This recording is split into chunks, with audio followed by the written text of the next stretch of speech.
Virtual Racing School was developed to provide support to the next generation of sim racers. No matter if you're a rookie or veteran or what car or track you'll be racing, our goal is to provide training every step of the way.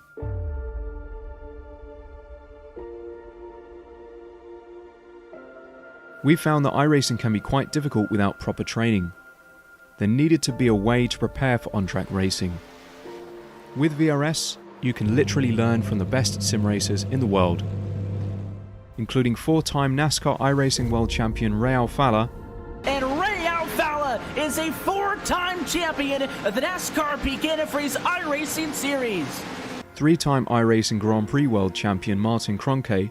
Martin Kroenke becomes a 3-time world champion. Rallycross World Champion Mitchell de Jong. Mitchell de Jong is now champion for the iRacing Rallycross World Championship Series. And many other top sim racers. Data packs include everything you need to start learning. Our World Championship coaches create the data packs by setting a hot lap or a series of fast laps for you to compare, analyze, and replicate. Data packs also include a tutorial where the coach points out techniques they use to hit the fast lap. This gives you access to the latest driving techniques and setups before you even hit the track. Sign up for a free account and download the VRS telemetry logger. With this application running seamlessly in the background, your laps automatically start syncing to the VRS website. From there, you can analyze and compare 2 laps of your choice, whether it's your data, the coaches, or your teammates. VRS will automatically target improvement opportunities so you can get up to speed even faster. VRS also makes it easy for you to request and schedule one-on-one or group coaching sessions. These sessions can range from 30 to 90 minutes, and you can select the car, track, and setup combination of your choice. Visit virtualracingschool.com today to sign up and get started.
Hello race fans and welcome to the Indianapolis Motor Speedway for the Apex Racing League Touring Car Championship. My name is Peter Mackay and I'm delighted to be calling all the action tonight for all 3 of our sprint races alongside my broadcast partner Sam Fitzpatrick and bringing you these beautiful images of this incredibly famous venue in motor racing. Perhaps the most famous venue in motor racing is Simuli Como, using very snazzy SDK Gaming graphics. Sam, you had a bit of a preview to our action tonight with our ARLTC series at Indianapolis Motor Speedway, and what should we expect over the next couple of hours?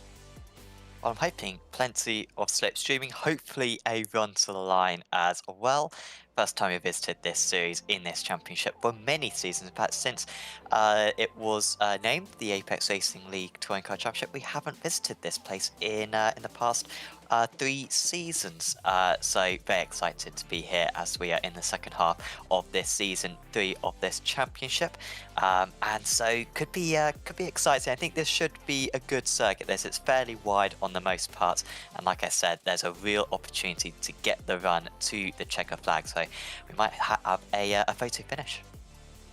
Well, it's certainly plenty chance to do it. So this is how our championship standings stack up at the moment as we're now embarking upon the second half of the season, and it really has been a good run of form for Kieran Harrison. As you can see, nearly 200 points in the lead, but as we've seen so often, it can flip on its head at any given moment. Just one round missed or a bad round, it can easily come into effect. George Simmons has actually made his way up into second position, with Carl Janssen in third as well, right behind Simmons as well. So you wonder, Sam, if this is a pretty strong position for Kieran Harrison to be in, not just with the gap back to Simmons and Janssen, and also Marcel T not far away either. You've got to think that there's a lot of guys that can take points off each other and therefore not catch up with Harrison.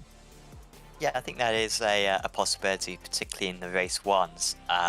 It's unlikely that a driver will be able to win, say, 5 or 6 race ones in a row to finish up the season, because the field's just so competitive. And like, is Simmons going to be able to do that? Is Janssen going to be able to do that? Probably not. When it comes to race 2 and race 3, a little bit more of a lottery. But I was surprised last week, actually, in the interview with Kieran Harrison, as we see the points for the Amateur Championship with Woodhouse extending his lead, looking really strong. A strong run up on Joe, brilliantly worked, Björn Sach, and Gregory, who led the championship for the first few rounds, quite a far bit back. But I was surprised last week, I don't know if you were, Peter, by Kieran Harrison's interview after the race. He seemed quite confident, I must say. I mean, it's quite refreshing to see a driver actually kind of, tell it as it is, to overuse phrase, because he is in a very strong position, and he's got the momentum, he's got the talent to win the championship. And I think he was very much saying how he's kind of done the hard work now, and he just needs to hang on to that lead for the rest of the season. I don't think he was downplaying his chances. So it's clear that he knows exactly what he needs to do. And compared to last season, when of course he came from second place going into the last round to win the title, this is a much better position for him. That it is, yeah. Another thing that surprised me from that interview, it was obviously a very telling interview, because what I took away from it was that when he came in, I said, "Oh, Kieran, we haven't had a chat for a while, welcome back." And he says, "Yeah, I just haven't had a meeting that's really gone to plan." I'm going, wow. I was like, he says, "Yeah, just wasn't quite satisfied." But I guess that means then that he was very, very happy with how things shook out at Brands Hatch last time out, despite a little clash in race 2. Race 1 and race 3 went very, very well indeed. A win in race 1 and second place in race 3. Of course, behind the emergent Terje Flatten. What a meeting he had last time out at Brands Hatch. Yeah, he's been a driver who's improved race after race, driving for Norway. I'm glad actually that he's doing well at the moment, because I was looking at something on Reddit earlier on. There's never been a Norwegian Formula 1 driver, which I did not realise. So, come on, Haas, get Terje in there. He'd be better than either of your 2 drivers. Now that is a good stat. No Norwegian Formula 1 drivers. Wow. Sam, you have outdone yourself tonight, my friend. Considering that you come up with these very good stats every week, I'm quite pleased I could rival it for once. I'm sure you got some lovely Indianapolis facts that you'll tell us through the broadcast, but that's a little bit of that's the benchmark for tonight. That is a good one. Well, the best I can come up with at the moment is that the circuit itself is 112 years old. And the first competitive event here at Indianapolis Motor Speedway was actually a gas-filled balloon race. I think you've gone above me right there. I know. A balloon race. Why do you need a circuit for a balloon race? There's certainly a lot of real estate. You know that there's an entire 18-hole golf course within the oval here at Indianapolis. Well, I was doing the cameras the other day for this place. You'll notice we have some lovely shots compared to Sunday, which weren't very good. So you should be able to see the action a bit better. I was trying to get the golf course involved. However, it's not quite rendered really on iRacing. It's quite old kind of graphics on this. But if I could have done, I would have certainly involved a few of the golf courses. But yeah, golf holes, sorry. But no, I didn't realise there was 18 holes. I thought it was maybe only like 8 or 12. But that is impressive. A proper big what do you call it? courseways, something like that. Anyway, it's actually they must have been. It is, yeah. It shows you that this. I mean, well, it's 2.5 miles around, of course, the oval, and you look at the speeds that they get around here, the Indianapolis 500. It is just. I always find when you obviously there's great amounts of ceremony before the Indianapolis 500, and that's part of what makes the event what it is all of the different traditions and things.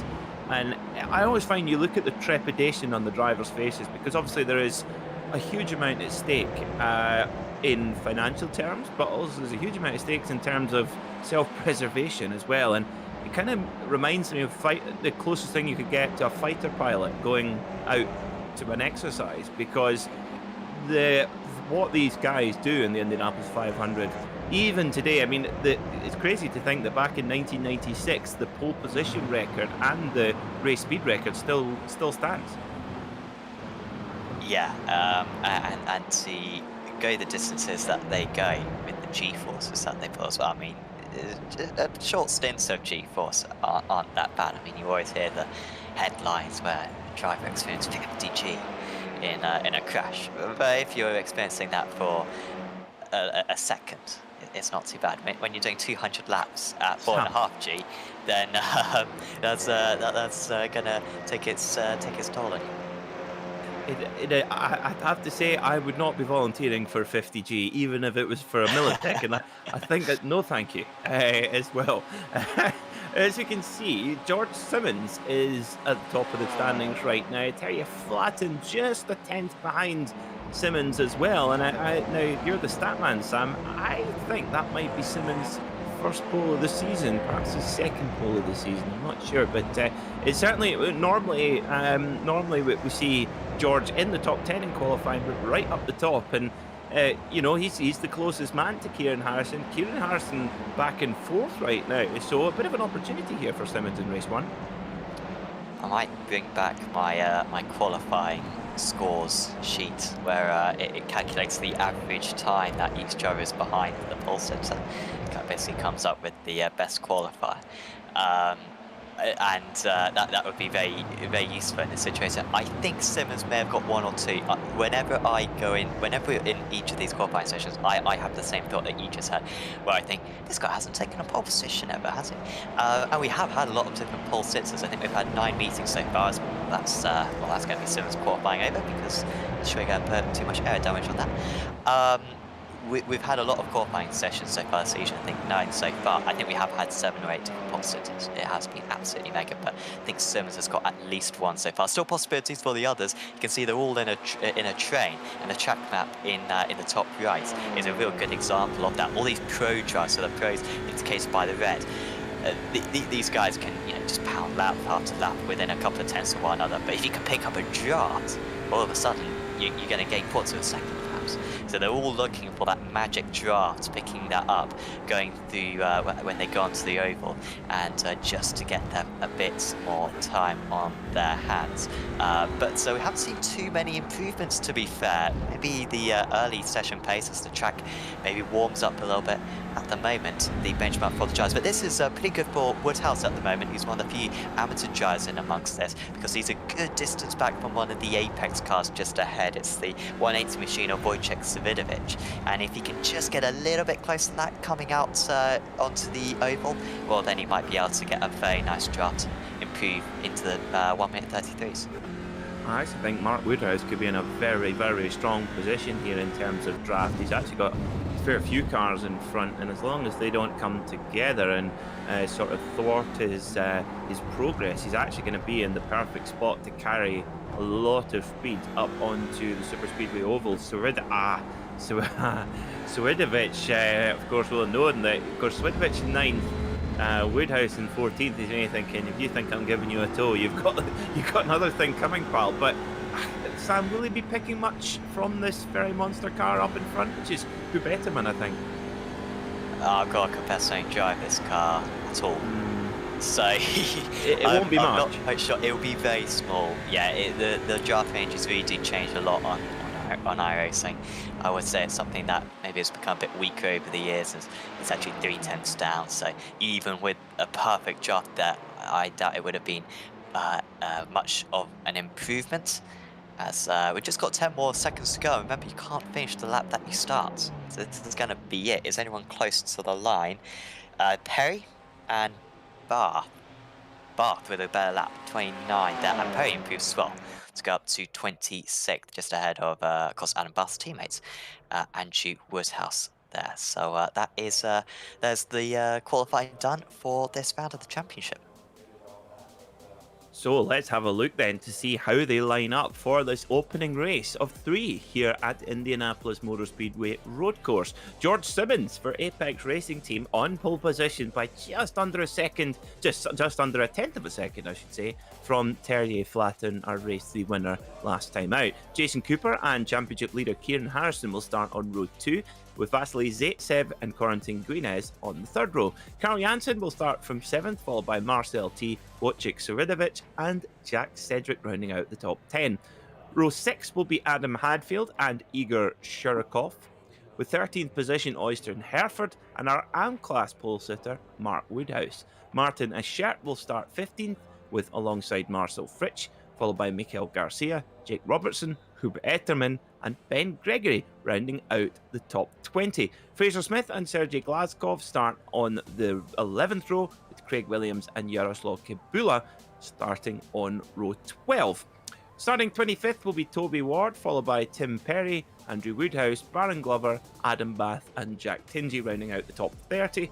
Arjen Bakker starts 31st, followed by Andrew Brema, Bruno Belny from Martinique, with Roman Botler, Stefan Schlacker and Martin Shirley not setting a time, perhaps serving penalties. Good to see Stefan Schlacker coming to drive with us, Sam. Got bad news, Peter. I'm sorry. He's had some technical issues. Oh dear. So he won't be racing tonight, but I was pleased to see him around as well. So we'll see him for the rest of the championship.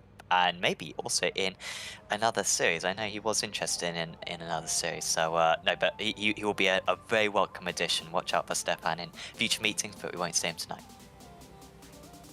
No, unfortunately not. That is a pity. Although he does have a very questionable opinion on Corvettes, which I'll elaborate on in a moment, because the lights are coming up and we're just about to go. Off we go. George Simmons leads us away for the opening round here at Indianapolis Motor Speedway. Down towards turn 1 they go. Quite a long run down towards turn 1. Barney the flagman giving it absolute loudly with the green flag, making sure that everyone can see that it's time to go racing. Simmons makes it clean into turn 1. Harrison for the 2nd row. Oh, looks like he might just get the edge on Flatten there. They all pile through the opening sector, side by side between Harrison and Flatten. It looks like Harrison's got through. Perfect start from the championship leader. Awesome. Archie Bunch further down, Hereford runs wide but manages to get the car back in the right direction. Guinez almost had a very bad incident as well. Great start for Marcel T, up 3 places as Hadfield has gone down the order. Now Hadfield, has he got damaged? He couldn't have picked up a slowdown. I guess if he cuts turn 2, and that's going to be huge on the opening lap, just letting lots of drivers go. Fortunately for him, it is a reverse grid for both races of 29. Oh, we got a car off into the wall. It's Ascher right there, and that was kind of waiting to happen. We had so many near incidents with that through the first few corners, and it was Ascher who ended up being the big casualty. That's a pity there for the Dutchman, and it looked like he'd taken a pretty hard hit into the wall there. Wasn't in an enormous rush to get back going again, so maybe difficult damage. But good start from Fraser Smith, up to 15th position so far. He's right in the draft there of Craig Williams as they come back onto the super speedway part of the section. Jake Robertson for Apex Racing Team just up the road a little bit. I tell you what, Jake had a superb drive in the Porsche Sport Carrera Cup on the Sunday at Zolder. Absolutely drove his socks off. Brilliant to see. Look at this, Fraser Smith going for the passing to turn 1. These two were glued together last week as well, I think. Certainly in race 1 at Brands Hatch. Can't remember who came out on top. I think it may have been Williams who came out on top. Of course, Smith gained pole position back in Virginia. Since he corrects me on that one, I will not stop mentioning it. And is also running the top 3 in a couple of rounds in recent times as well. Williams as well, of course, he won a race back at Silverstone, finishing running up, I think, to Janssen in race 3. Might be making all that up, but I think that's accurate. Smith couldn't get past anyway. The top 8 drivers top 10 drivers in a row at the moment. It's super competitive, as we've got Arjun Bakker alongside Jack Tingy. Good stuff for Tingy. Up 5 places, up 7 places for Bakker. To be honest, he's even 4th position out of the amateur judge, but bursting through the middle there. Oh, that's not going to help the cause. That's Tingy hitting Bakker there, who's losing places now to Glover. He might lose out to, of course, 2nd place in the amateur championship, Ben Greco. That's the thing here at Indianapolis Road Course. It's very, very flat, but there is a lot of there's a lot of switchbacks, a lot of right, then left, then right. Very easy to get a bit of side-to-side contact. As you can see, Arjen Bakker's car, the mirror hanging off the side of the car. It's still hanging on by the wire, though. Oh, now 3 wide they go. Down, this is proper Indy 500 stuff. Down into turn 1 they go. Simmons has lost the lead. Flatten goes up to 2nd. Harrison, oh, he's looking to hang on for dear life. Now, is this going to be the rhythm of what we see all race, Sam? Maybe. Yeah, I hope so. It's good to have a mix of tight, twisty circuits and some more expansive circuits like these where you can overtake. And it's safe to say we've had our fair share of tight, twisty circuits this season, so it'd be good to see a proper draft fest if we can. Oh, contact behind with T, and that is Cooper who loses out. Well, I'm not sure if that was maybe Cooper closing the door, or whether that was T being over-aggressive, but it's Cooper who's lost out. And another 5-star motorsport driver going paced over, and that corner. Oh, wow, he's got loads of damage. Maybe that could just be a puncture, or it could be more serious than that. I don't know. I think it's the rear left puncture. Yeah. I mean, if it's the rear left, it shouldn't really be that bad, because you're not delivering the power there. Usually it's the front puncture which does that. But yeah, I'm not sure, to be honest. I think you're probably right on that one. So bad news, we'll have to take back to the pits. Probably won't be within the reverse good places.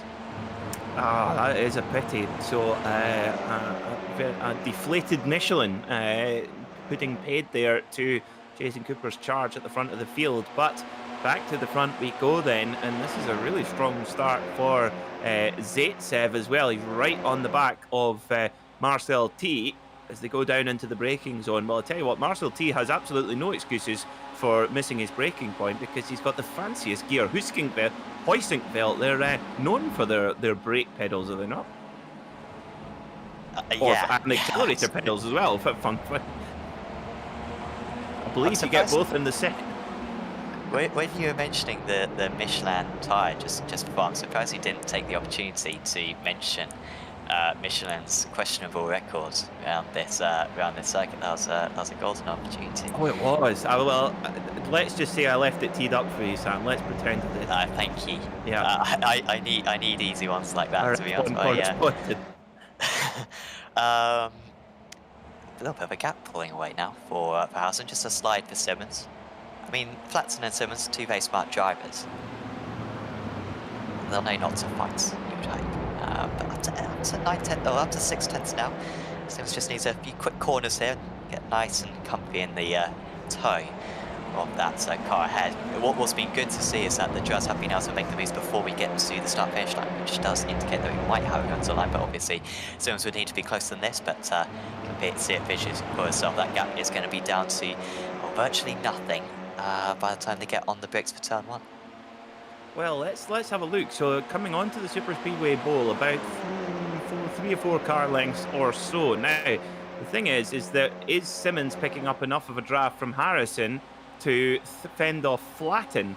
Harrison weaving around on the straight for just a couple of times. He's allowed to do that, making sure that he's got the inside line, realises that he's safe, goes back over to the racing line and keeps his position. Now, Flatten not happy to play rear gunner to Simmons, and look at this. This is bringing Corentin Guinez, our runaway race winner in race 2 at Brands Hatch, coming into the 4 now as well. And look at that, straight away, what was 4 car lengths, now 8 car lengths. Yeah, that's really getting to the limits of the draft range now for Simmons. I'm surprised Flatsman was so aggressive, but I guess if he's not going for the move, then he's just going to be overtaken from behind. So it is just a 20-minute race, so you do need to make sure that your track position is decent in these early stages. Yeah, Harrison, that's looking strong for him. Here comes Janssen on Zaitsev. Zaitsev driving very well. We know that Wild Animals are a terrific team. and the Russians recently on Apex Racing 2 have had some good records. Of course, Alexei Nesov winning several races in the Apex Racing League GT Championship. Zaitsev's usually a little bit behind these guys, but he's mixing it with some of the best in the States. Guinness, Guinness and T ahead, and then Janssen, Sedgwick and Savinovic behind. I mean, those three drivers probably got about 50-odd wins between them in this championship. That they do, yeah, and of course Vidovic, many championships too. Look at this, whoa, dearie me, one big snake going down Super Speedway second. Carl Janssen's got a very strong run here as well. Is he close enough? He's on the door. Yes, it's very late on the brakes there. Can he tuck it down? Can he hold it down? Yes, you can kind of do that. You see that in the IndyCar Championship when they do the road race, the road course race, I should say, here on an actual road in IndyCar. But yes, you can kind of run late on the brakes, but you can just about get away with it because then you're kind of halfway into the next corner. Yeah. I mean, I think we might see a few quarter pounds between the drivers, that corner. But it does work well. I think that. Ooh. Oh, big net code there. That's Woodhouse just being shoved out of the way slightly. Apologies though we haven't been paying too much attention to this pack, but we've got two very evenly sized packs at the moment. One's for 1 to 10, sport 11 to 20 at the moment. So very even are these two packs, and seemingly the draft effect really strong. I mean, they must be on the throttle for the best part of 25 seconds. Oh, we've got a crusher behind. That's Marcel Fitch, who has been Mr. Unlucky so far this season, particularly went back to Bathurst. I think he's had some bad incidents. And Hadfield, my God, come on, 5-star. This is not a good meeting for them. Bobby Thompson not taking part in any rounds recently. And then Hadfield's had, that's Hadfield with major issues, and Cooper is out of the race. So, well, strong team, but having a real miserable day as Simmons has taken the lead of the race. Here he goes. Can he pull it off? We've still got 10 minutes to go, guys. It doesn't matter too much. The draft effect should enable you to come back later on. But real nice side-by-side racing. And look at HM Engineering. They might be able to lock up this top two now. Oh yeah, and there, I tell you what, that was interesting because it looked like, that Simmons was going to get the move done, and then he kind of had to give best, and he got effectively freight trained by Corentin Guinness, our new favourite saying here in the ARLTC commentary box. Freight trains, what would it be in America? Be Amtracked. He's been Amtracked here in Indianapolis. Joe Biden would approve of that message. Oh, too political. That's what he said. Railway, I think it's Railroad Joe they call him. He's going to pump in huge money into American rail transport. And well, I hear that the American rail network is very bad. I'm not sure how true this is. Have you been on a train in America? How was it? No, I haven't actually. But that apparently that is what is inspiring the much needed investment to help with that. I did watch a very good documentary with Billy Connolly touring around America. This is after his motorbike days, when he went on one of the kind of sleeper cars, and you get an amazing view through the good way to travel sort of country to country if you're not in a hurry as well. But it was, you see, Kieran Harrison just having to go very defensive there. Guinness is now going to have a pop at Simmons, but just seeing that there, so you think, oh, Simmons has run wide into that corner, but no, it's actually a really clever way of maintaining position. It's just as I say that, he loses the position, but you get the theory. Oh, big contact. Oh, he's going to lose that to Janssen, and that's going to be a tricky place to gain back. And now, where did Janssen come from? Well, he's just been picking up these guys one by one and just trying really well. I mean, Janssen really does struggle in qualifying. That's his weakness. I don't think he's got a pulse so far this season. Remember, I say that about all the drivers. But he always underperforms, safe to say. Brans Hatch last time qualified 5th, seems to be the fastest driver out there. And this is the same thing, qualified 9th, and is absolutely storming along. Got a great chance at the race win here from 9th on the grid. That would be absolutely mega in a race one, surely a record for this season. And now there's a little bit of a gap. Simmons still in 4th. He should be able to catch up easy enough. Flatton, Ty, Zaitsev, Savinovic and Sedgwick. Cedric's being left behind, to be honest, at the moment. Severovic struggling to make too much progress at the moment on these drivers ahead. Of course, there is also this battle going on. If you want to know what's happening with everything that's going on circuit, go click on the description, click on one of the links in the description below to the live timing webpage. You open that, there you can see the gaps between the drivers, their last lap time, their best lap time, all of that useful stuff. So that's all provided by SDK Gaming, of course, so do click on that, and then you know what's going on. Oh, a little bit of contact here, and that is Janssen barging his way past Guinness, who's having to go defensive now, but Guinness going for the cutback straight away, couldn't quite pull it off, but well, that was fairly aggressive, and Simmons making a mistake, I think, by himself, and he's really not helping himself, the former leader, down the order. Yeah, it's really interesting for Kieran Harrison, our championship leader, leading this race as well. And I tell you what, he's really in a strong position because he's got Guinness as a little bit of an ally, you could say, in that battle there. And he's got one of his championship rivals, Carl Janssen, right in there. That being said, Corte Guinness has made a very subtle climb up the pack in the championship standings over the last few rounds. He sits in 4th, I think, at the moment. So maybe in theory, you'd think that maybe Guinness going to play a supporting role for Janssen, but possibly not. I guess we'll find out over the next couple of laps. Be fairly early in the season, I would have thought, for him to play second fiddle, because as you say, he's still got a chance. You know, if something happened to Harrison, if he missed a couple of rounds, then he would certainly be in the mix. As a bit of teamwork here from Severovic and Cedric. Bob drafting down the front stretch. Guinness going back ahead of Janssen further up. And you're absolutely right how they can use that tactical advantage. Still going on. Oh, that's Janssen almost round. He's going to have to do all of that hard work over again. Guinness just is too good a block. So got 5 more minutes to go in this race. It could still change, but well, that is a massive shame there for Janssen. His first kind of big setback in this race. Yeah, and I tell you what, Janssen was looking really, really dangerous there as well for our race leader, Kieran Harrison. But 5 minutes to go, it's going to be tricky to get back to the front again. But now we're going to see whether any team orders might be at play between Harrison and Guinness. Like I said, you never know with red cars, do you? Like, Fernando is faster than you.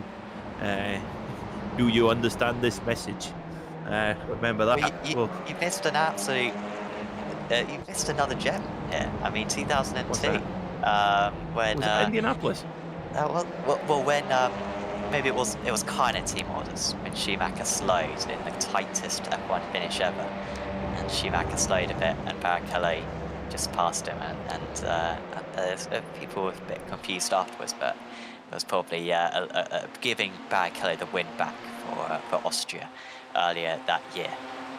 It was all a bit messy, safe to say. Unsure whether it was deliberate or not, but yeah, that wasn't a great one. This circuit does have history, despite in Formula 1, despite the fact that it really did not have fantastic races at times, and certainly had more negative controversy than positive.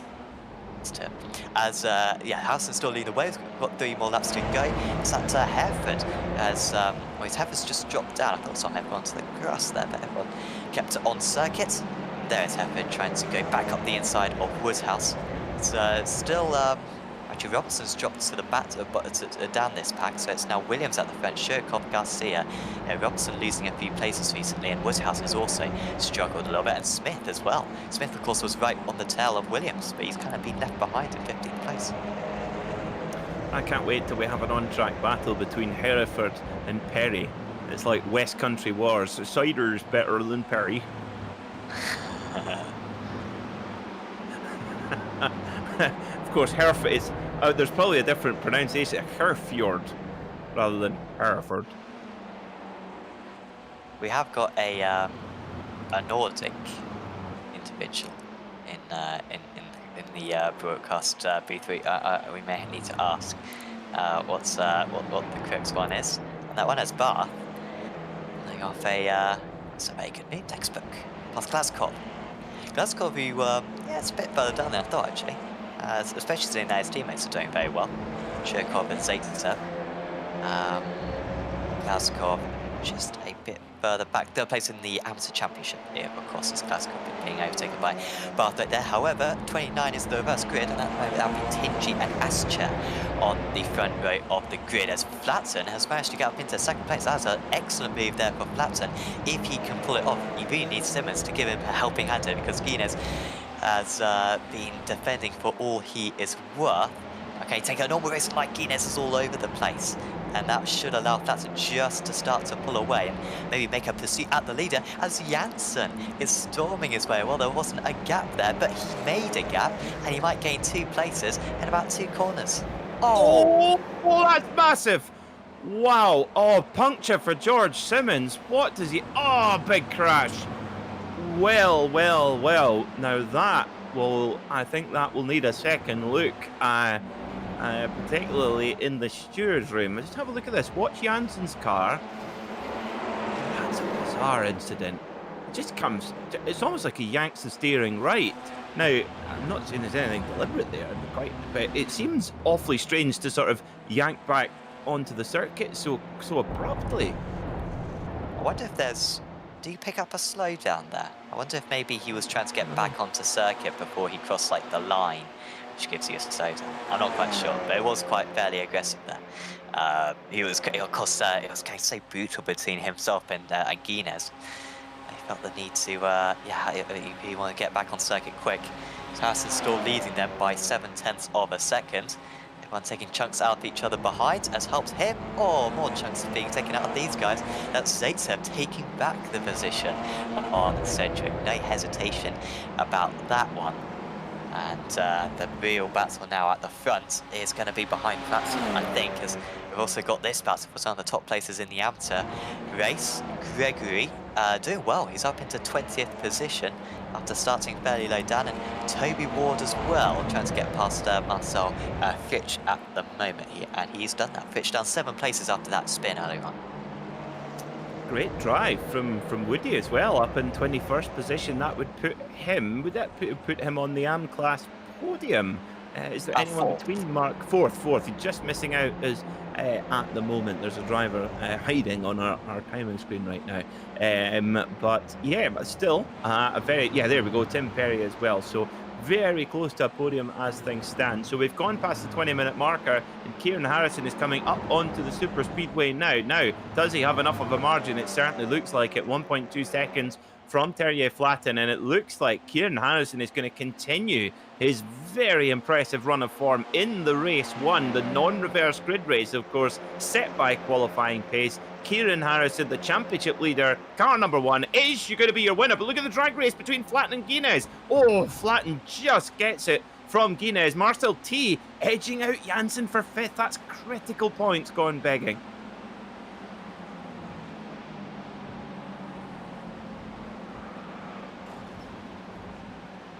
Whoops. What was going on with Jake Robertson there, Sam? Yeah, that was all fairly messy down the straight there. I just looked away as that one happened, but I did see the car hit the wall. Yeah, bad news there, but great news, of course, for Kieran Harrison to take another race win. Got a good result there as well for Flatten. He had to get his elbows out. Safe to say the others were getting their elbows out as well. And did excellent to hold on to that second place. But of course, all undone now. 29 cars reversed for race 2. One of the biggest reverse we could have had. The biggest was 30, and we got 29 for both races. So really going to mix up the orders time. That's what we like to see. You've got to get going, and well, this is where I always think, Sam, that.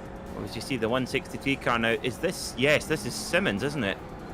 Oh, well, this is tenacity if I've ever seen it. Wow. Well, I'm just thinking, Bremer's finished, hasn't he? Bremer's not.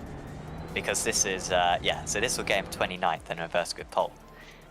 for George Simmons, but he doesn't need to reach the line because he already Brayman's finished. So it's all right for him, but he wants to do it on circuit and absolutely grappling that car around. I think he did a lap and a half like that, because if he come into the pits, then the team would have said, no, you're not going out, mate. We need to repair the car. So he just continued on, because he didn't get disqualified immediately with the meatball. So yeah, good work for him. Yeah, that's I love that. Rewarded for tenacity as well, and of course, you certainly couldn't say that incident was George Simmons' fault. So at least a little bit of compensation as well. Well, we talked about being in an accident. Call Woodhouse. Maybe he's called Woodhouse, and they've got him compensation for his accident in the form of a reverse grid pole. Anyway, I digress. Kieran Harrison, your winner then for HM Engineering, followed by Terje Flatten winning a drag race with Corentin Guinez for that second spot. Terje Flatten 2 podiums in a row now. Fantastic stuff for the Norwegian. Marcel T was 4th, with Karl Jansen finishing in 5th.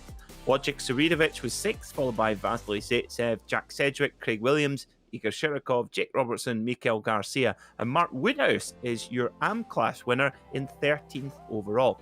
Øystein Hereford is 14th, followed by Jaroslav Kibula, Hub Etterman, Tim Perry, Roman Bokler, Fraser Smith, and Ben Gregory in 20th. Good finish for Roman Bokler from the back of the pack. Andrew Woody Woodhouse, 21st, followed by Toby Ward, Marcel Fritsch, Adam Bass, Sergei Glazkov, Baron Glover, Martin Ashert, Jack Tingy, and in 29th, just off the bottom of our timing sheet, George Simmons limping it around, still finishing on the lead lap. You gotta love that. Andrew Brema finishing in 30th, followed by Bruno Belny, Arjen Bakker, Adam Hadfield, Jason Cooper, and no start for Stefan Schlacker or Martin Sherwood. So, we, as you can see, our drivers are now getting ready for race number 2. There's no rest for the wicked here in the Apex Racing League Touring Car Championship. You can see the most keen of our drivers getting onto circuit right now. Pretty much perfect conditions here in Sim. If you're new to Sim racing, you're thinking, why are you talking about the weather? This is virtual. Well, this is a very, very clever piece of software. The iRacing simulator simulates all the real-world weather conditions and the effect that they have on the track's surface. Now, when the temperature gets excessively high, the surface will get a little bit greasy and not so grippy, but 26 degrees, Sam, that's pretty much perfect track temperature. Yeah, that's not bad for these drivers out there. I think they would have been a little bit concerned that it may get even warmer out there when we get to the afternoon weather. But yeah, should be enough grip for the drivers out there, so they'll be delighted with that. So we've got about 25 seconds more of gridding up. Wait to see if everyone takes the grid. It seems like all the front guys are going to do so. Sometimes we see drivers who are high up on the reverse grid deciding to take it from the pits, just because you're potentially in the firing line if you start from the front. But everyone is seemingly ready for this race to start. Looks like it, yeah. So Barney the flagman there up in the flag stand. It looks like a perilous climb up there, but we're about ready to go. George Simmons on pole position. It's going to be very much his race to lose here. The lights are up, out they go, and we are racing in Indiana. Down they go towards turn 1. It's a very strong start from George Simmons. Jack Tingy not quite getting the same launch away, and you can see the gaggle of cars forming up behind him as they head down towards turn 1. Now, who's that on the inside? I think it's Martin Ashert. Oh, dearie me, a little bit of a side barge there as well. They get through relatively cleanly. Use the word relatively very carefully. And oh, bowling balls. Oh, Squaredowicz is off. Jansen's off. The 2HM Engineering cars have just got by and no more. But a few high-profile offs already, Sam. Shirkov seemingly with a puncture and going onto the gravel. A couple of slowdowns for drivers who cut the chicane. One that I think may have been Mikael Garcia right there. So huge changes already. And Bath also with a very poor start, losing 11 places, and they're still just going almost at a snail's pace out there. Baron Glover now with a point. I think he's actually pulled to the side of the second and will be out of the race, but well, maybe just saying the entire field going. Not going to get involved in too much of that one. As Vasily Zaitsev ahead of the HM Engineering cars. He's up 8 positions. Sedgwick up 10 positions. Also Ben Gregory up 5 places, up into the top 5. But Bath having to go wheel to wheel with some of the best drivers in the league, as Harrison's actually just lost that to Syria. The Harrison offline, and Guinness can go on through. Yeah, Harrison had a huge moment there. Big oversteer, which is not so nice in these cars. You actually have to, weirdly, it's a bit counterintuitive if you're used to rear wheel drive. You've got to actually bury the throttle and it sort of wiggles and sorts itself out. Very difficult to train yourself to do that. Well, George Simmons is off to an absolute rocket ship of a start. He knows his opportunity here.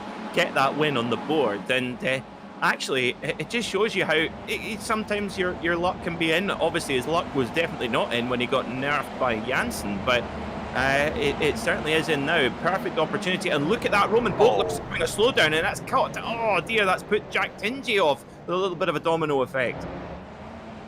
Tingy maybe a bit early on the brakes compared to what the other drivers were expecting. And that caused mayhem, didn't it? Bokler, yeah, serving that slowdown.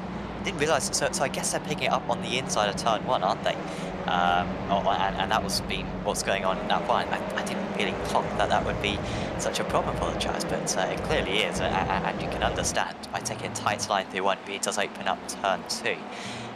So they're really pushing that curve as much as they possibly can. Sedgwick just getting past, trying to get past maybe Ward, I think there. Yeah, I think Williams managed to make that move as well for those 3 spires. Boosted Jared just falling down the order. Gregory's up in top 4 position, but he's doing very well. Top of, well, second place out of the Amsterdam. Glasgow still leading the way in that category. Robertson also getting up there. One of Robertson's strongest meetings so far this season. I must say, very strong race 1, and is doing well in this race 2, up 10 places from the start.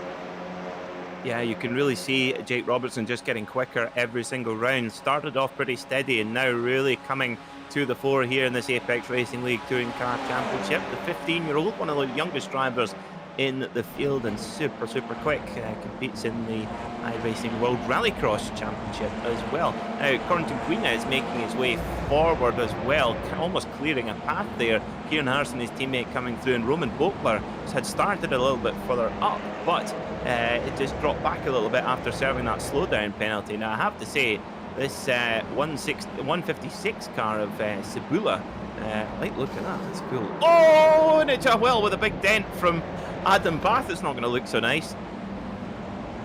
Just had to refresh my paints actually for once, and I can't remember the last time I did this. I actually downloaded the paints, so I'm very proud of myself.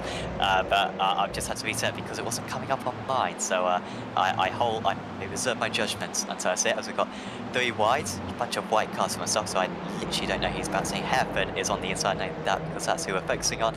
Lovely move there from Janssen to get past, and now we've got 3 wide again. Well, this can't work. We had an incident there last time, and we've got an incident again this time.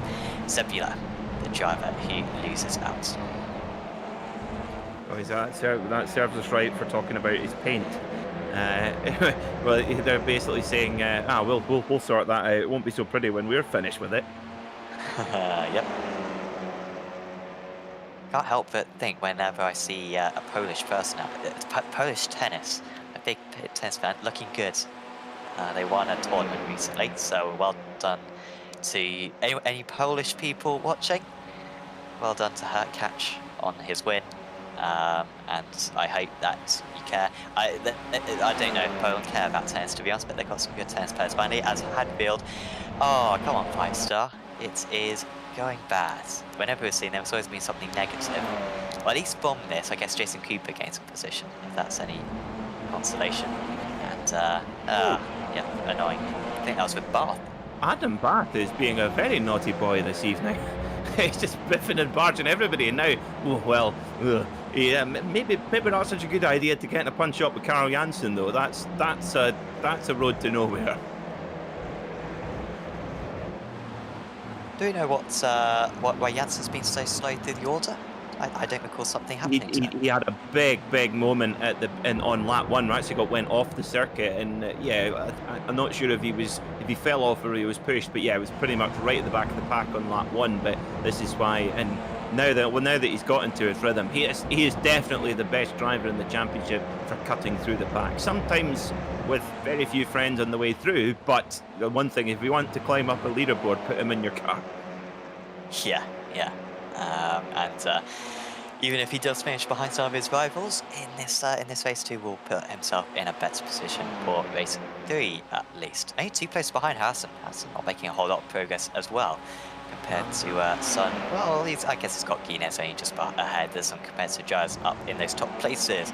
Cedric, though, he is absolutely awesome. Most places gained by anyone. He's got past a tricky customer there in Craig Williams. Now he's up into 6th position. He's only 5.5 seconds off the leader, Cedric. The guy started in 22nd place, and he's 5.5 seconds behind, George Stone's 2nd place in the championship. He starts from pole. Oh, maybe that's a bit too aggressive. I gotta be a bit more patient than that. But he's got Smith, so really nice to see Cedric pass, even though he didn't necessarily show that pace in race 1. He was kind of bottled up the whole time. But you could get 2nd place here. Could Cedric get another very good points for after a struggling start to the season. He has started to find some of the form that's almost won him a couple of championships.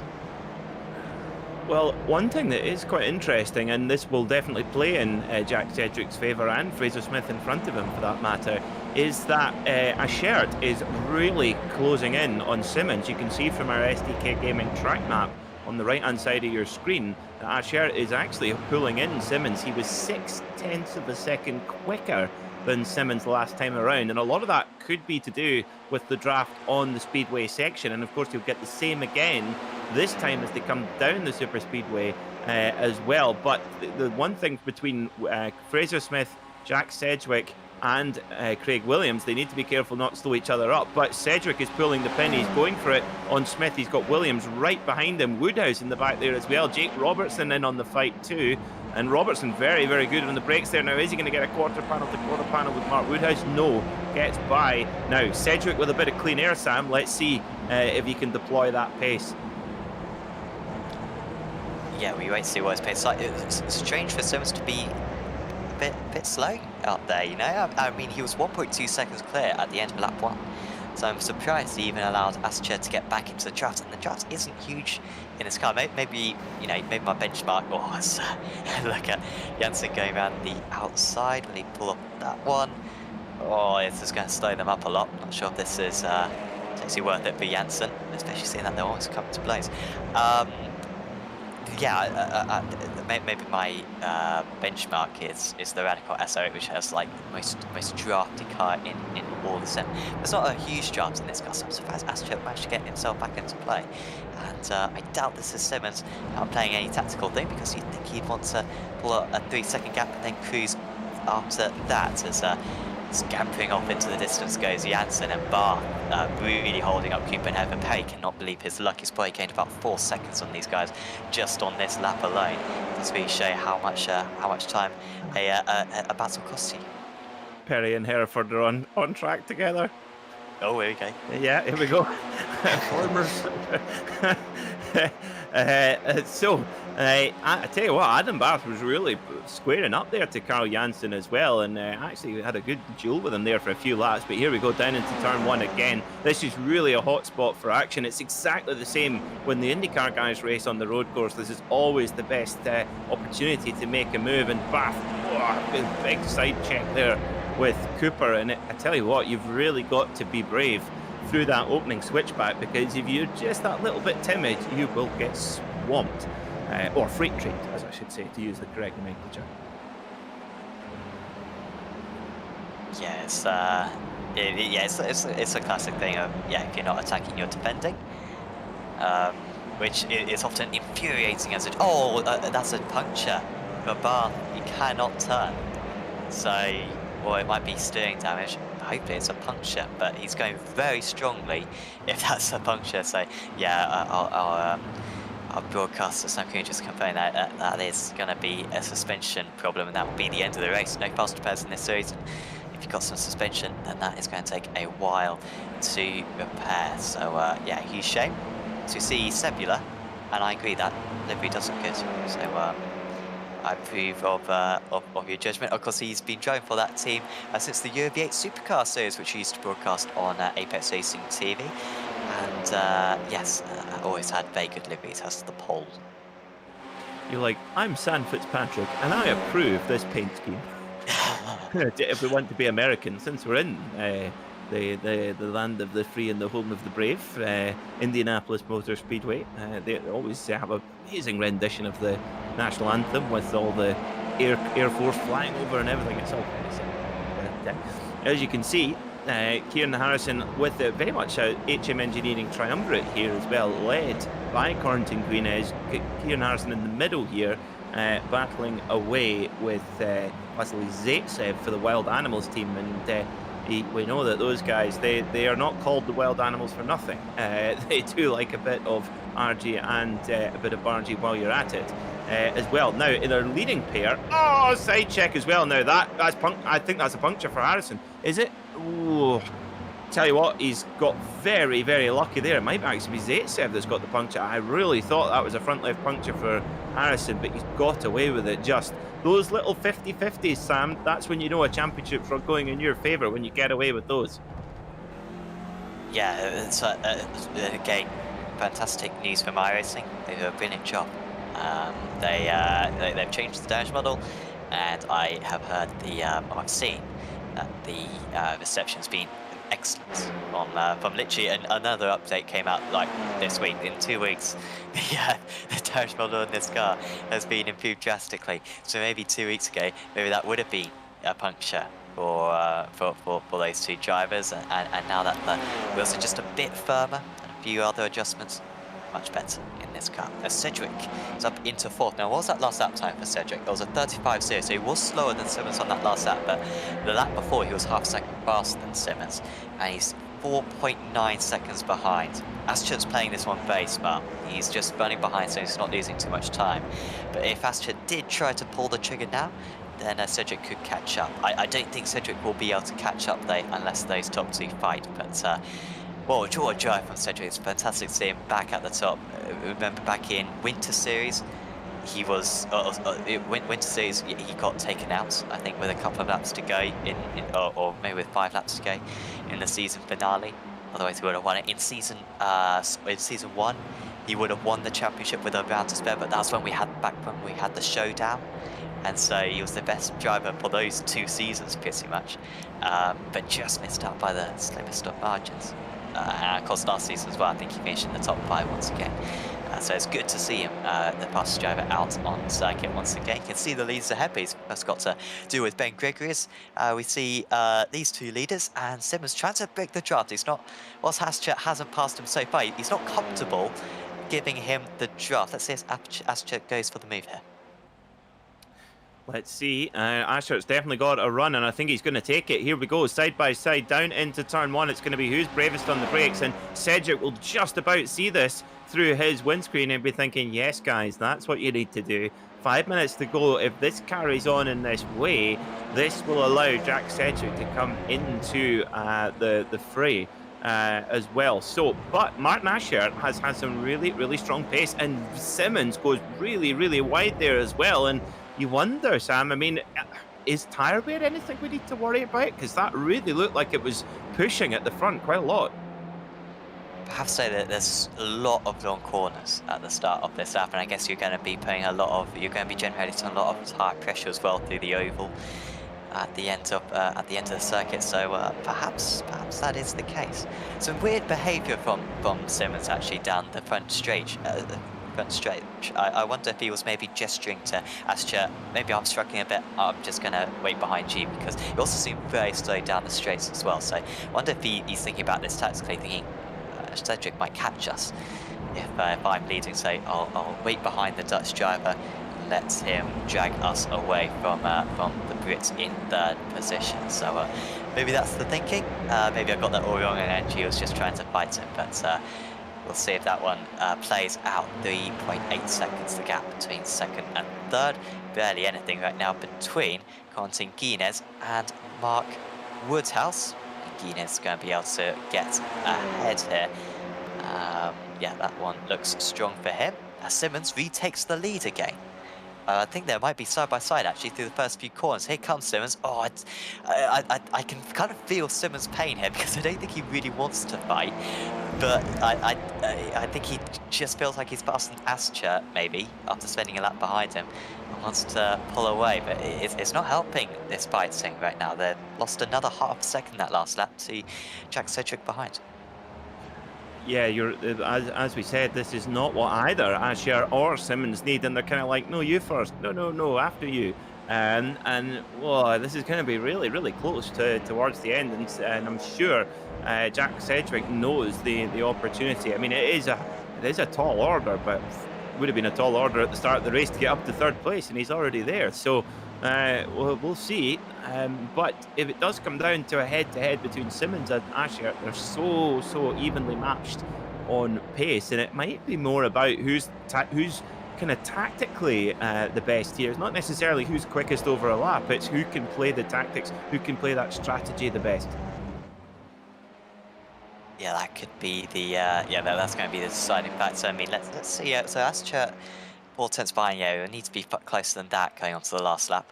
And of course, Simmons will be able to pull some shapes to the line, which will break the draft. Ascher not too far behind as they reach the line. Certainly gained a good quarter of a second when he was 4 tenths behind as he goes for the move again.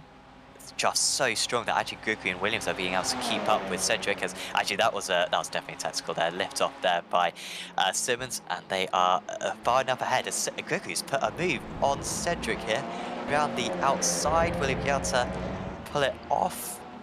No, Sedgwick coming back. He's back up into third position then.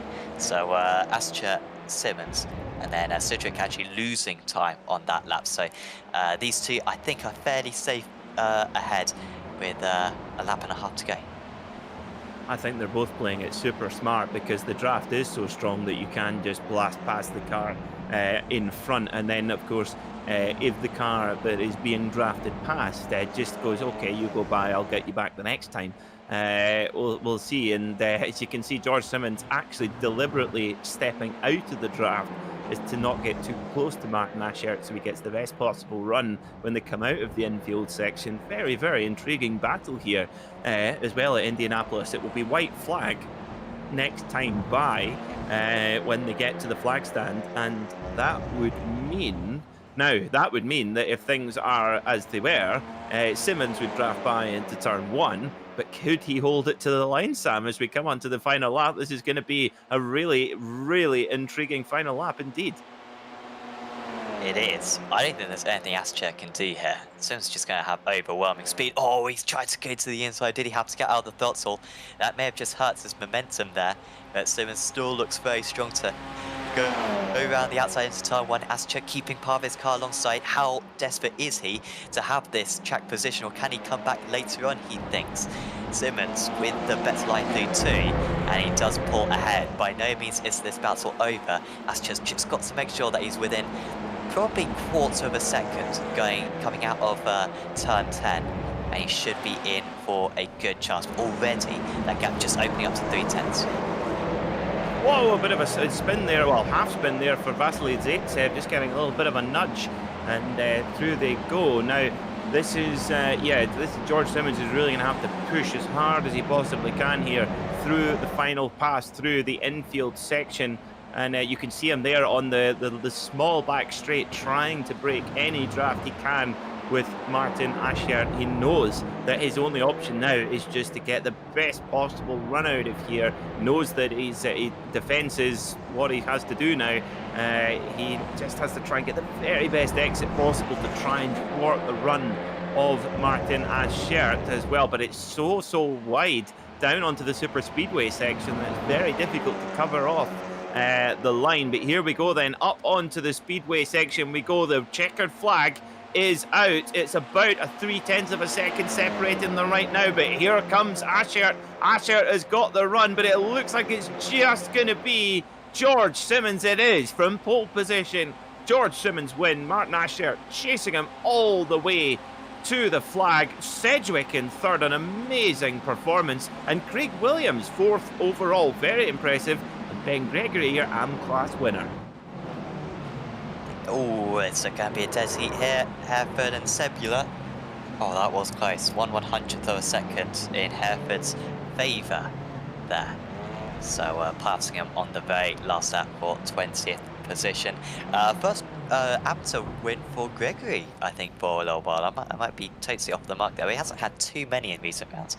Still, only 2 cars between himself and Woodhouse, which will be a little bit frustrating, but Reed did all that he could do there, and only finishing about 4 seconds off the lead is a good effort. But yeah, Sedgwick up 19, Williams up 17, Guinness was up 21 from that one. Harrison, very slow, only 20 places gained for Kieran Harrison, but great performance from all those guys to get to the front. We really didn't have any big names retiring there, apart from Shirikov perhaps, but all the other front runners did very well to get to the order as efficiently as they did.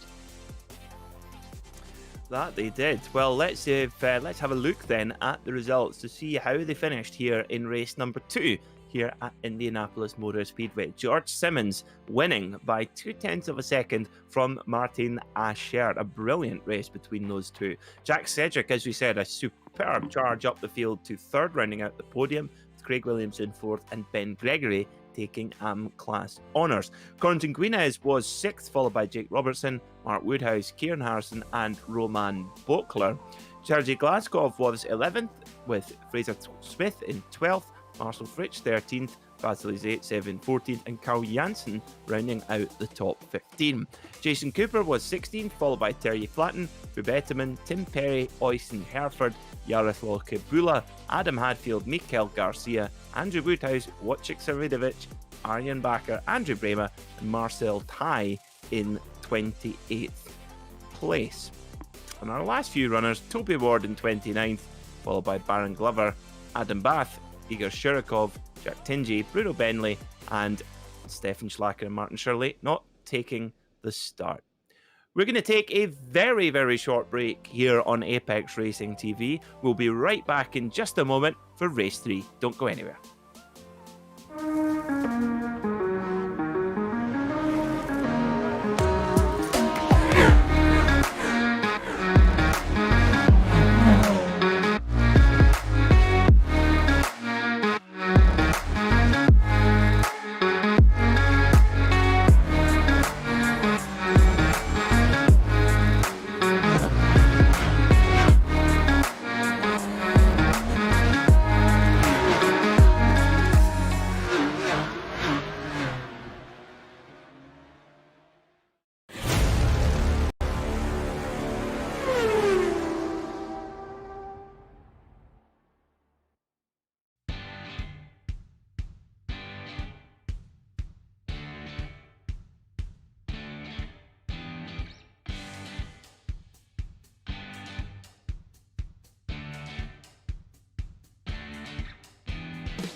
Virtual Racing School was developed to provide support to the next generation of sim racers.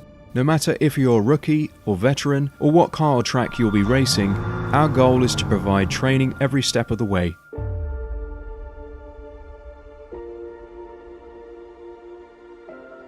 We found that iRacing can be quite difficult without proper training. There needed to be a way to prepare for on-track racing. With VRS, you can literally learn from the best sim racers in the world, including 4-time NASCAR iRacing World Champion Ray Alfalla. And Ray Alfalla is a 4-time champion of the NASCAR Peak Antifreeze iRacing Series.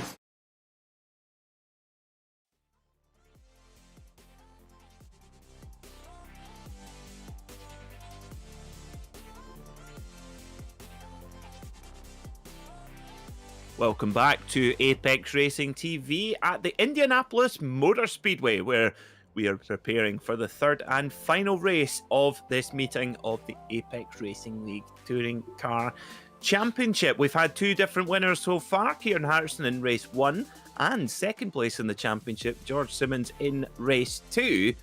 Race 3, impossible to predict, Sam, but I'm going to ask you anyway.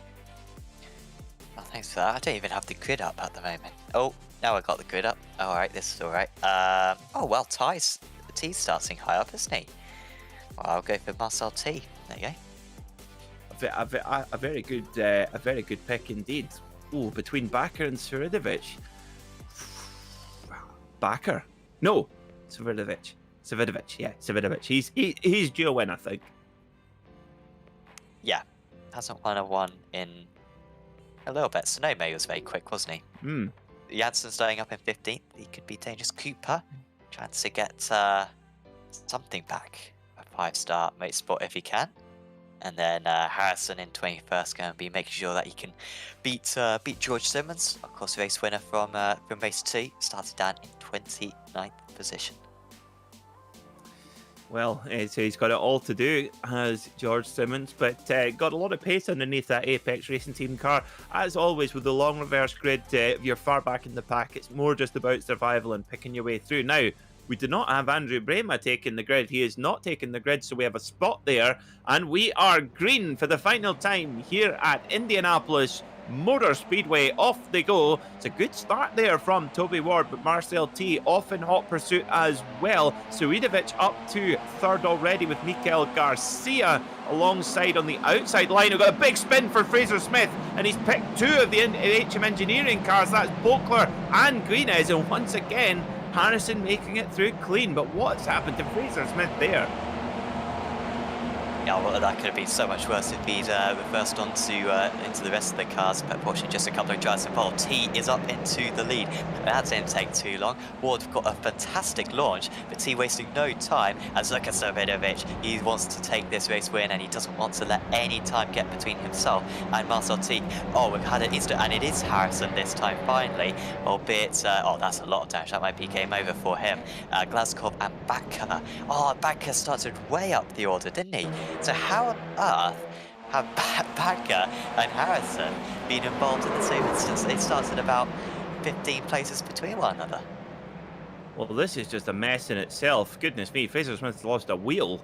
His rear left wheel gone. Dear me. Well, it looked like Fraser Smith got hip checked from the side and just went into the side of another driver, and that kicked off merry hell. But yeah, a lot of high-profile drivers there in the opening sector there, meeting well, a pretty smoky end there. But look at Svidovic. I tell you what, this could be a titanic battle at the front between T, Svidovic, and Garcia being there as well. As we see now, who was that pancaking into the wall? I think that was maybe Cebula. I'm not sure on that one. Who's got damage? Etterman. Both of them. They both lost a mirror. Oh, I think it's Etterman. He's lost his...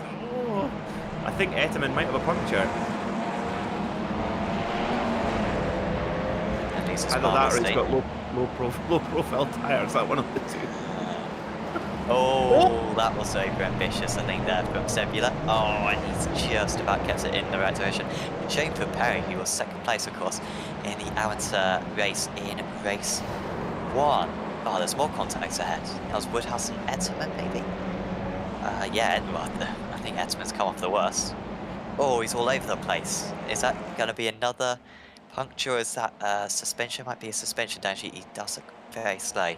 Does Hugh Edmund with a monster Esports right there. Simmons just moving his way through. What a start for Simmons. He's up 18 places in less than 2 laps. Cedric just ahead, up 17 places himself.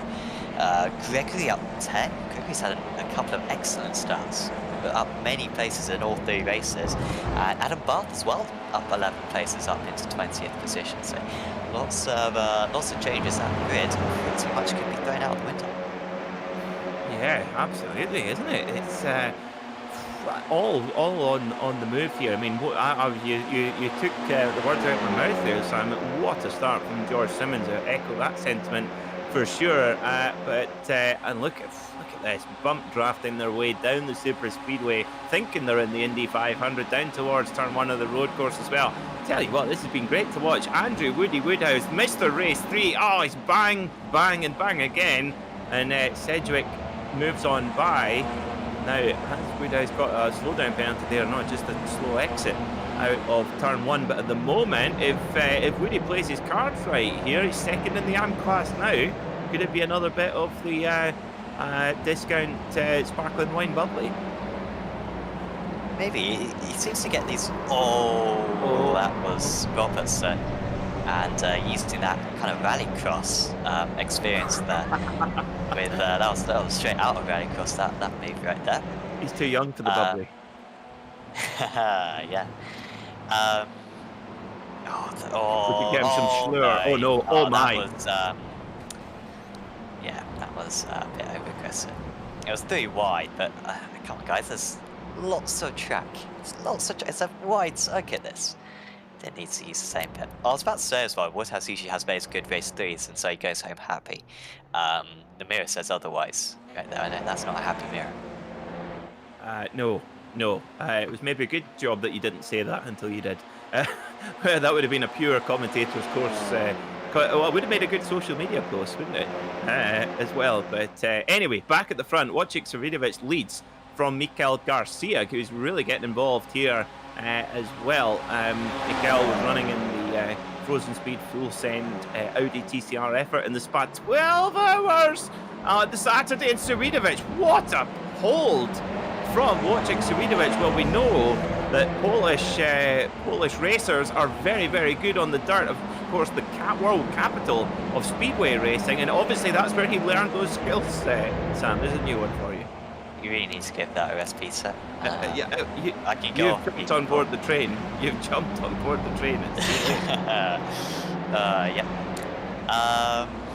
Where did Adam Hadfield come from? Well, it's all that bad luck. He's captured it all, and now he's in second place. I didn't realise that. I was actually just watching him there. I didn't realise he was second place. That's good work. 6 places gained. He could win this race. Come on, Hadfield. We haven't seen a 5-star Motorsport Joe win a race so far this season. I think Thompson maybe got Thompson got a podium maybe, and Hadfield must have had a podium. Oh, and of course Cooper. Yeah, so I'm very wrong. But I'm not sure if Cooper's won a race actually this season. Yeah, I don't think he's won a race. So this might be 5-star Motorsport's first race win of the season, or it might be a 5th. I'm sure, but he is well in the draft of Savidovic. We've got the top 7 all in a queue, and I mean this could be the front. Maybe I overuse this phrase, but this could be the front of a race 1. Is such as the quality of this order. They have all made their way through, and Simmons is in 9th place. So if these guys start fighting a lot, and Simmons will get in on the ads. Can Hadfield go for the move on Savidovic right away? I think he'll be smart about this one and just wait behind, but he's having to go defensive against Garcia. He's taking a very arcing line there. Garcia's going to have to pay attention to the just ahead. Cedric's gone off the circuit just in the back, and that's not too bad for him. He should be able to get back onto the rear of that train. He's got 13 minutes to go, but he's now very much under pressure from George Simmons behind. And that's the thing, if you've got a slowdown penalty to solve, you've almost got to try and just sort of lift off the throttle and sort of coast round the corner and hope that you hang on. And oh, Cedric getting very loose there as well, and Simmons going, is that the door opening? It's like, no, it was ajar, but Simmons trying to kick it down there. as well. A little bit of side-to-side contact, and Jake Robertson's watching all of this, thinking, "I'll just hook on the back of a team captain here and follow him through to the front of the pack." But I mean, even if the flag was put out now from George Simmons from 29th on the grid up to 9th, what a result! And of course, with Harrison done for the night, no points in race 3, Simmons actually might come out of this meeting with a net gain. Yeah, for once. I mean, he's worked so hard. He's doing very well, hasn't Simmons, in recent rounds. And yeah, that gap just keeps on edging up. 10 points here, 10 points there. And then tonight, should be able to take probably 40 points out of the lead, which it's only a fraction of the gap he needs to make up. It's maybe 20% of the gap he needs to make up with 5 rounds to go. But it's a start, at least. And it might just start to turn the tables slightly. Starting through the middle there was Simmons, but Cedric... I know they need to think about this, guys, and I think just letting him go there, Simmons. I think it's not worth about saying let's get to the pack ahead, because either of these guys could still win this race. They can see the leader, Savirovic, not too far up the road, but they've got 11.5 minutes to get onto the back of that train, and then pretty much what Janssen did in race 1, just pick each driver off one by one, get yourself to the front, and then yeah, win the race. Easy peasy. You make it sound so simple, Sam, as well. You should be mind coaching, I think.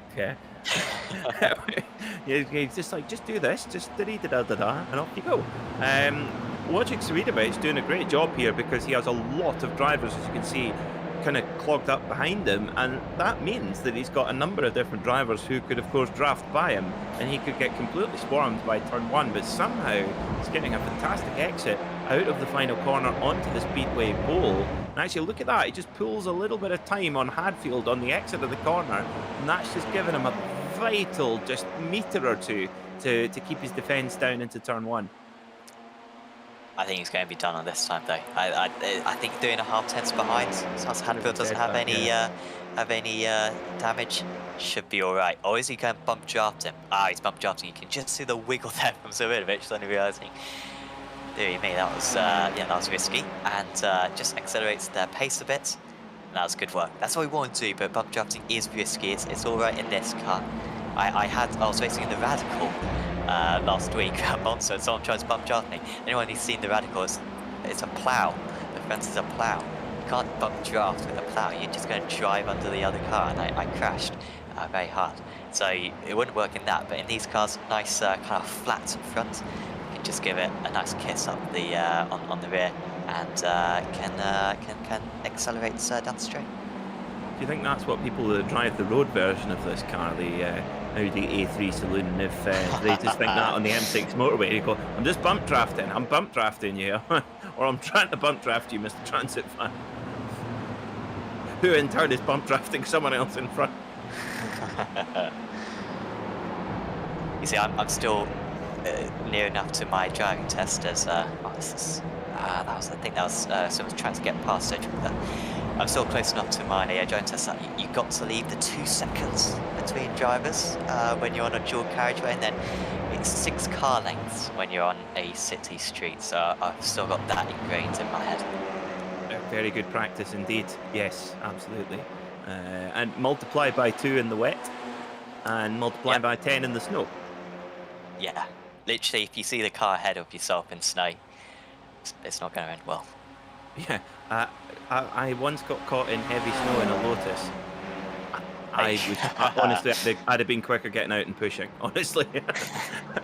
But I got it home in one piece. But as we see, Janssen challenging for the lead now as well, and Savirovic side by side as they go through. Brilliant racecraft once again from Savirovic. Well, I guess you don't win as many championships as he has with a bit of guile and cunning, Sam. Yeah, 6-time champion, of course, most recently the Apex Racing League Winter Championship, which ended about this time last year, was his last crown. Always very strong in the showdown. He's not going to win this season. Savirovic down in 10th place in championship, but could still be an important part. Of course, Apex Racing team as well could still win the team's championship. But so he's momentarily back to the front. Hereford just dropping off these guys. I'm not quite sure why. That must have happened a couple of laps ago. And then, Cedric, Simmons, Robertson and Guinness up into 10th position. He's up 14 places from his start. Quick shout out, by the way, to Apex Racing Academy. You've already seen their trailer earlier on, but thanks to them for sponsoring this broadcast. And of course, if you're looking to improve on your racing, do go check them out. And of course, race 2 winner George Simmons is the coach for the TCR. Over 7,000 iRacing, I think 8,000 iRacing is George. So one of the best drivers to learn from if you want to improve on this car. So check out apexracingac.com for more details. As Janssen, he couldn't make it stick on the last lap, but he's going to try to take the lead this time.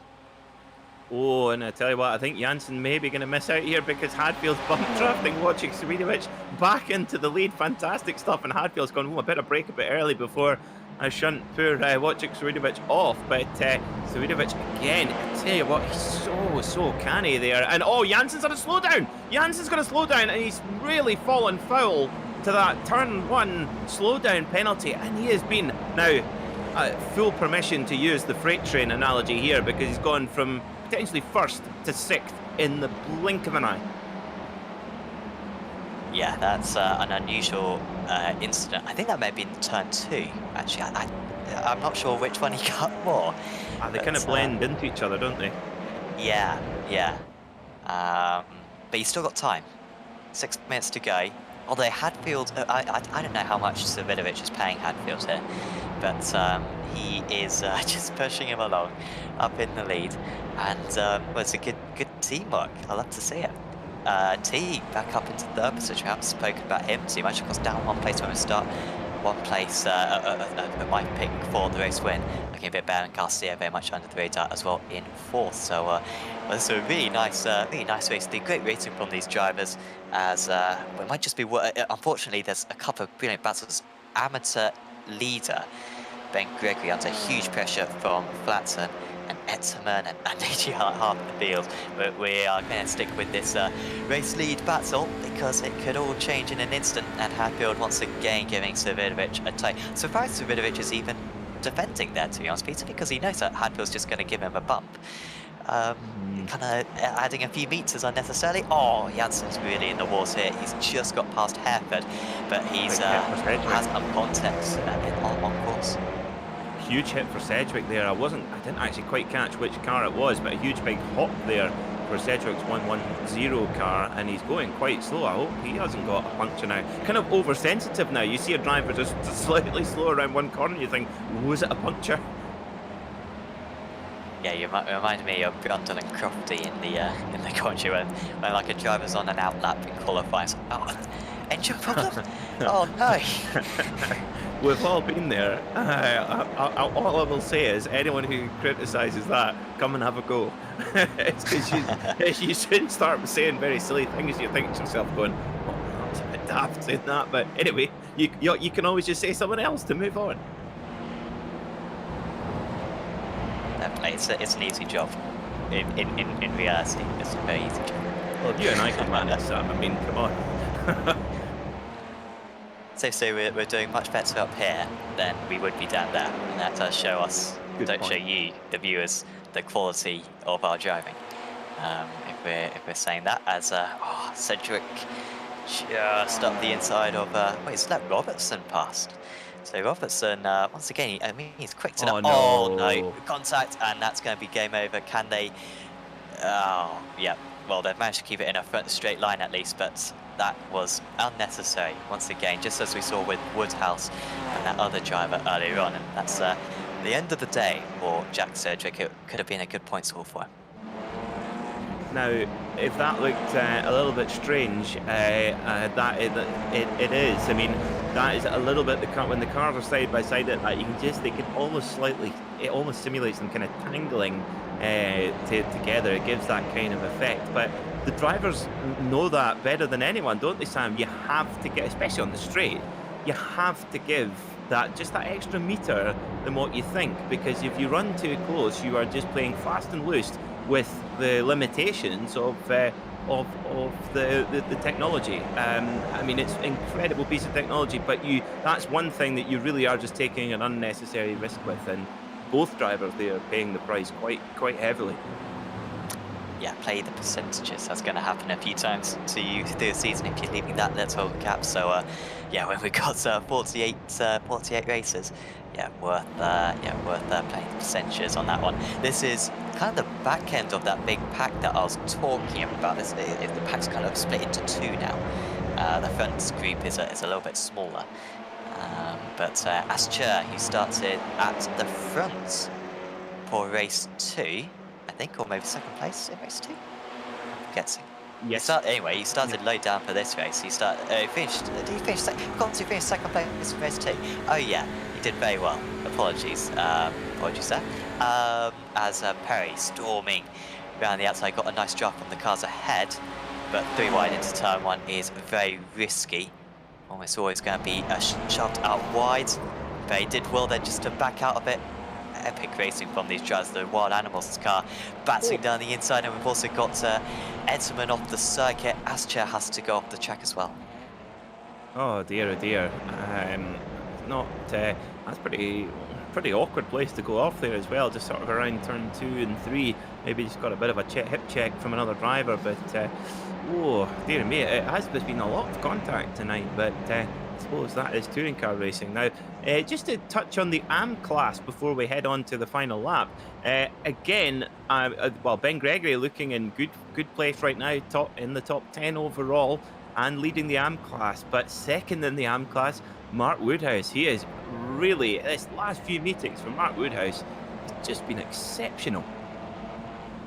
Yeah, Neil still scored pretty much as many points as Gregory for this round of the championship. So, yes, super duper good for Woodhouse. As I think we're about to move on to the last lap of the race. So, whoever leads into turn 1, I would have thought will probably win this race. Hadfield and Savidovic have been working like a brilliant team so far in this race, but now it's all for yourself. Is Hadfield close enough to go for the move? Savidovic feels the need to go defensive. Outside line hasn't worked brilliantly into 1. And Hadfield stays behind. There's still more opportunities later on in the lap to make the move. Yeah, very, very wily there from Wojciech Sawidovic. He's been so good into turn 1, making sure he places that Apex Racing Team Audi in exactly the right spot and keeping Adam Hadfield at bay. But maybe, as you said, Sam, has Hadfield been playing the whole time? Has Savidovic been playing? We don't know. Marcel T's in there as well. He's not out of it as well, because these 3 leading cars absolutely bumper to bumper right now. So that maybe T might get the double bubble draft and swoop by at the line. We shall see. But down the back straight they go. Sam, this is going to be too close to call. He needs to be within quarter of a second, I think, in order to be able to slipstream past Hadfield. I haven't seen anyone pull it off in race 1 or race 2, at least out in the lead. And again, that gap just... you know what, if Savidovic doesn't make some shapes, he might be in line here, but it's a good exit there for Savidovic. And so it's going to take a while for Hadfield to start closing in. It's looking good for the Polish driver, but I'd recommend he starts to try to break that draft, otherwise it could be close. Well, it's 0.3 of a second at the moment. Is it going to be enough for Wojciech Sawidovic as they swoop round the final corner of the speedway for the final time here at Indianapolis? It's just going to be Wojciech Sawidovic from Adam Hadfield, Marcel T, Mikael Garcia and Carl Janssen just as quick as that. And Janssen winning a drag race there with Simmons. But Simmons 29th to 6th. Absolutely superb and massive for the championship. Yeah, finally some positive momentum. Should be 30 points in his favour over Simmons. So really good, especially after that dreadful race 1, of course, which again a reverse good pole, I guess, but still could have been even better tonight for him, I guess. But hindsight's a wonderful thing. Certainly did have more luck than his championship rival. I wonder. I know this will be very tricky for our producer Sam Kumo to find this one, but I wonder if you could find Kieran Harrison's incident. It was asked on the YouTube chats, and apologies we didn't look at it, but obviously a lot was going on out on circuit, and in fact, brilliant work from Mr. Kume on that one to try to find this incident. May have to rewind it a little bit more to see where it was, but yeah, that was the state of Harrison's car, and that was game over for him. No rear left wheel will certainly slow you down, that's for sure. Oh my wow. goodness me. It was It's I think. one of the Wild Animals cars I'm not really sure why, but I mean, absolutely nothing Harrison could do there at all. Look at the wheels stuck up. The wheels actually been stuck up into the bodywork. Wow, that's not good.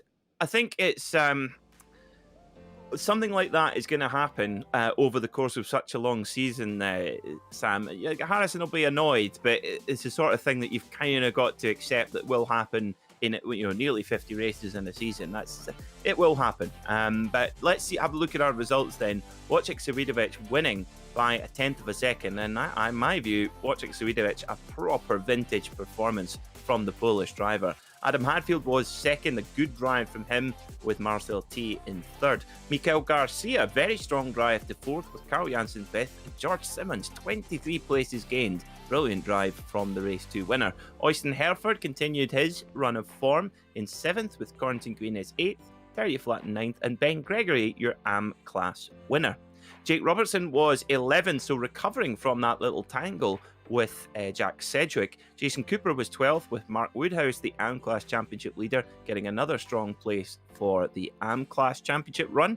Marcel Fritsch was 14th, followed by Adam Bath, Yaroslav Kibula, Tim Perry, Toby Ward, Igor Shirokov, Betterman, Sergei Glazkov, Martin Aschert, Andrew Brema, Andrew Woodhouse, Jack Tingy, Jack Sedgwick, Arjen Bakker and Baron Glover, classified in 28th. Quite a few drivers hitting the buffers early on. Vasily Zaitsev in 29th, Roman Boltler 30th, Kieran Harrison 31st, Fraser Smith 32nd, Craig Williams 33rd, Bruno Bellamy hitting problems as well. I'm not sure if he took the start or if he hit problems in lap 1, but a lot of big names there, Sam, right down the bottom of the order, going out the race very, very early on. Yeah, quite a change from race 2, wasn't it? Where I think Zaitsev had a problem, but that was like it for the top drivers. By the way, it wasn't Zaitsev who hit Harrison. My bad. I just assumed that Zaitsev had a poor day overall. After a strong race 1, he retired from that, but it was actually Glazkov who he speared into Harrison. But I certainly know that Glazkov wouldn't have done anything reckless. I'm sure there was an incident beforehand which caused him to lose control. But yeah, bad news for him, and yeah, many other top drivers. But yeah, most of the AMs managing to get through it. But yeah, that is how quickly this championship can change your course, as we at the moment have no interviews. Another shout out to another one of our sponsors for the championship. Well, not necessarily a sponsor, but the people who make this happen, Apex Racing League, of course. And of course, if you want to sign up to any of our 6 current series, which are running on pretty much every day of the week. The only one which isn't running at the moment is going to be the Porsche Cup Championship, because that ended yesterday. So nothing happening on a Wednesday, but every other day of the week is covered. And in fact, on Saturday, we've actually got the first round of our Apex Racing Academy F3 Super Series, which is also sponsored by Virtual Racing School, of course. And like you can assume, that it's running the Dallara Formula 3 car, running the same schedule actually as the official series in the F3, so it's really accessible to lots of drivers. We've got a nice heat racing format where you get drivers get eliminated. Hopefully the quality of driving should be strong, and we've already got about 35 sign-ups. But if you want to sign up for that, starting on Saturday, do visit apexracingleague.com to get your name down. Also got the Apex Racing League Prototype Championship, sponsored by Wave Italy as well. Some epic prizes. The prizes up to £3,000 for that championship. So if you want to have a chance of winning some absolutely awesome prizes helped by our partners at Wave Italy, go to apexracingleague.com once again and sign up to the Prototype Championship, running the P2 and P1 cars. That starts next Friday. So yeah, big thanks to all our sponsors, and yeah, do sign up to those series. Now, if you were going to be going into the LMP1 hybrid part of that championship, Sam, would you be an Audi tractor man, or would you go for the Porsche? Ooh, I'm a little bit disappointed because I never actually saw the Audi R18 in the flesh, or not on circuit at least.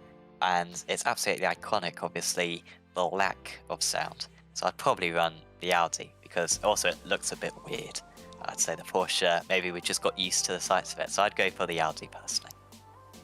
It would have to be the Porsche for me. I honestly think, because a lot of people get kind of scared of it because it's obviously got so much power and it's got the hybrid system, but actually the hybrid system doesn't take long to get your head out of, and actually it's really helpful when you think, I've got to get through this bit of traffic, I can hit the boost and it's just like warp drive, and then you can then you don't really need it through the corners. So I have to say I love the Porsche. I know that from what I understand, the Audi is very much the faster of the two, from what I understand.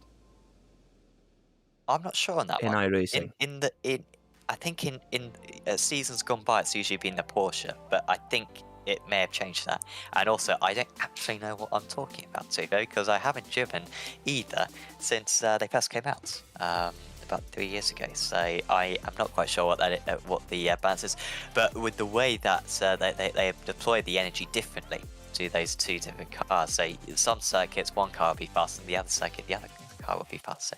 It's got quite a nice balance of performance there, our two cars which are pretty cool to drive on iRacing. Of course, looking at we've got a break week in this championship, unfortunately, next week. And by the way, of course, if you've enjoyed the action here, you can sign up. Go to apexracingleague.com again. Go sign up to the TC Championship.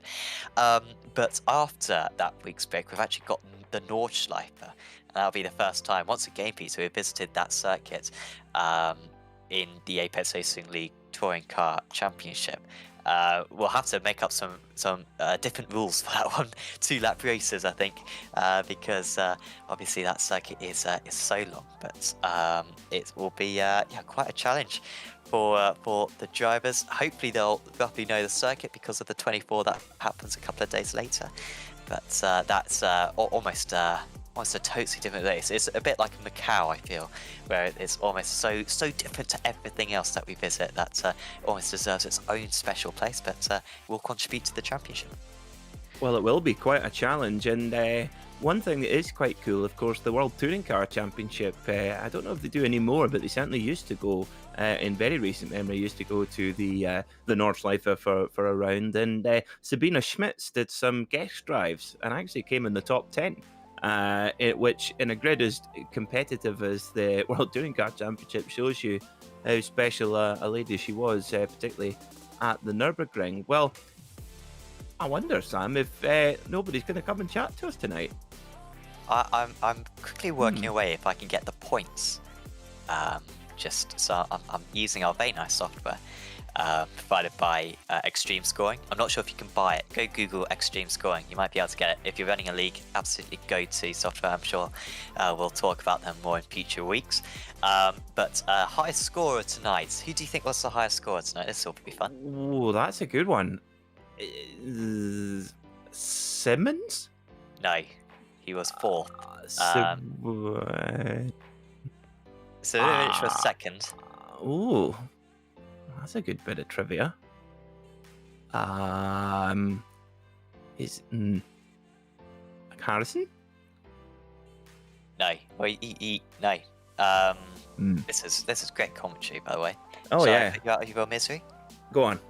Guinness was the highest scoring driver. He did get 3 penalty points for picking up a few too many incidents, but he also got a bonus point as well. So 172 points for him, but it was all very close between the top drivers. Ben Gregory was 7th highest scorer with 152. That's his best of the season, I believe. And in the standings after this round, and unfortunately we can't show this up on screen, but thanks to Extreme Scoring, we should be able to do that at some point in the future.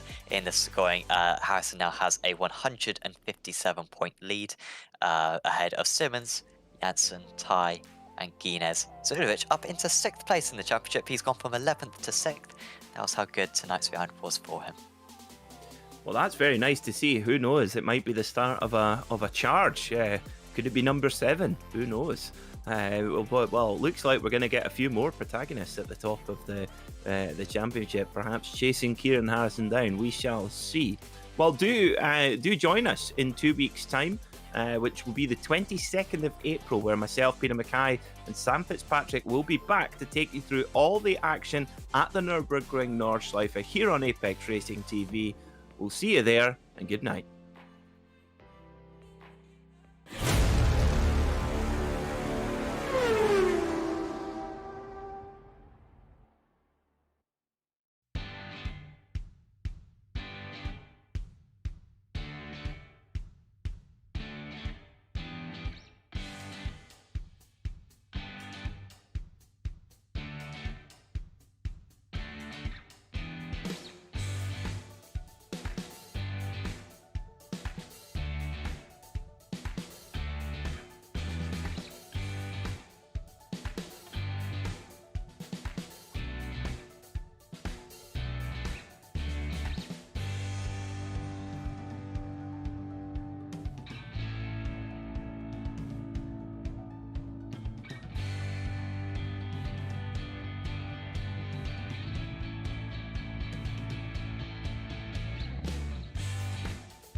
Virtual Racing School was developed to provide support to the next generation of sim racers.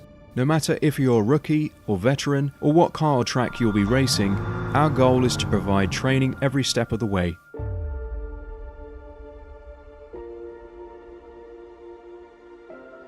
We found that iRacing can be quite difficult without proper training. There needed to be a way to prepare for on-track racing. With VRS, you can literally learn from the best sim racers in the world, including 4-time NASCAR iRacing World Champion Ray Alfala. And Ray Alfala is a 4-time champion of the NASCAR Peak Antifreeze iRacing Series. 3-time iRacing Grand Prix World Champion Martin Kroenke. Martin Kroenke becomes a 3-time world champion. Rallycross World Champion Mitchell de Jong. Mitchell de Jong is now champion for the iRacing Rallycross World Championship Series. And many other top sim racers. Data packs include everything you need to start learning. Our World Championship coaches create the data packs by setting a hot lap or a series of fast laps for you to compare, analyze, and replicate. Data packs also include a tutorial where the coach points out techniques they use to hit the fast lap. This gives you access to the latest driving techniques and setups before you even hit the track. Sign up for a free account and download the VRS telemetry logger. With this application running seamlessly in the background, your laps automatically start syncing to the VRS website. From there, you can analyze and compare 2 laps of your choice, whether it's your data, the coaches, or your teammates. VRS will automatically target improvement opportunities so you can get up to speed even faster. VRS also makes it easy for you to request and schedule one-on-one or group coaching sessions. These sessions can range from 30 to 90 minutes, and you can select the car, track and setup combination of your choice. Visit virtualracingschool.com today to sign up and get started.